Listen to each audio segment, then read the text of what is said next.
बेइज्जती करने को हम इंग्लिश में कहते हैं इंसल्ट। तारीफ करने को हम कहते हैं कॉम्प्लीमेंट।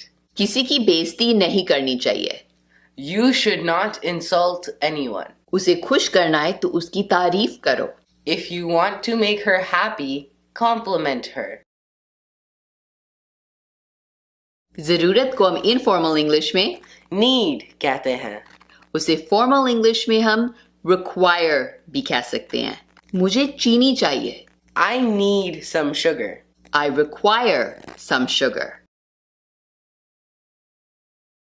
लोड नहीं लेने का को हम कहेंगे don't stress about it. हटके को हम इंग्लिश में कहेंगे different या unusual. रणवीर सिंह के कपड़े हमेशा हटके होते हैं।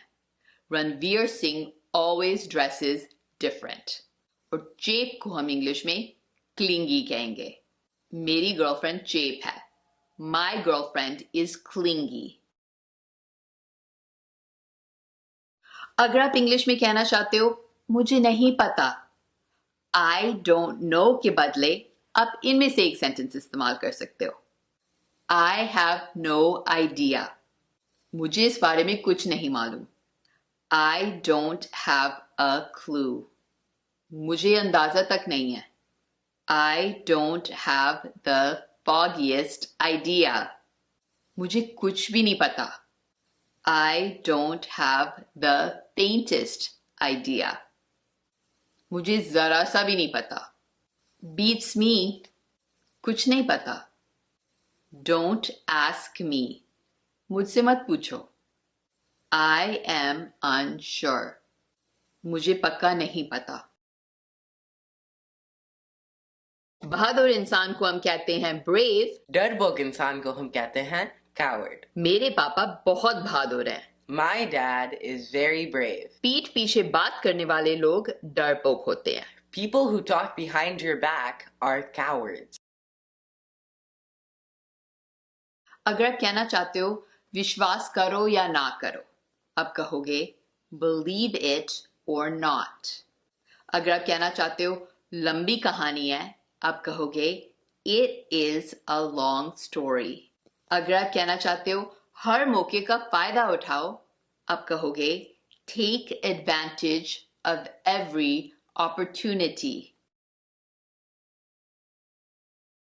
अगर आप इंग्लिश में किसी को शुभ रात्रि कहना चाहते हो, गुड नाइट के बदले आप इनमें से एक सेंटेंस इस्तेमाल कर सकते हो। नाइटी नाइट, सो जाओ। स्वीट ड्रीम्स, अच्छे सपने देखना। स्लीप टाइट, आराम से सोना। हैव अ गुड स्लीप, अच्छी नींद लेना। हैव अ गुड नाइट, अच्छे से सोना। स्लीप वेल, अच्छे से सोना। Don't let the bed bugs bite. आराम से सो जाओ। फिर भी को हम इनफॉर्मल इंग्लिश में Anyways कहते हैं। पर उसे फॉर्मल इंग्लिश में हम nevertheless भी कह सकते हैं। उसको बुलाया नहीं था, फिर भी वो आया। I didn't call him, but he came anyways. I didn't call him, but nevertheless he came. अगर कोई चीज किसी को समझ नहीं आ रही होती है तो उसे हम कंफ्यूज्ड कहते हैं। बहुत ज्यादा समझ नहीं आ रही होती है तो वेरी कंफ्यूज्ड कहेंगे, या आप कह सकते हो परप्लेक्स्ड। मैं बहुत कंफ्यूज्ड हूं, आई एम परप्लेक्स्ड। आशीर्वाद देने को हम इंग्लिश में कहते हैं ब्लेस।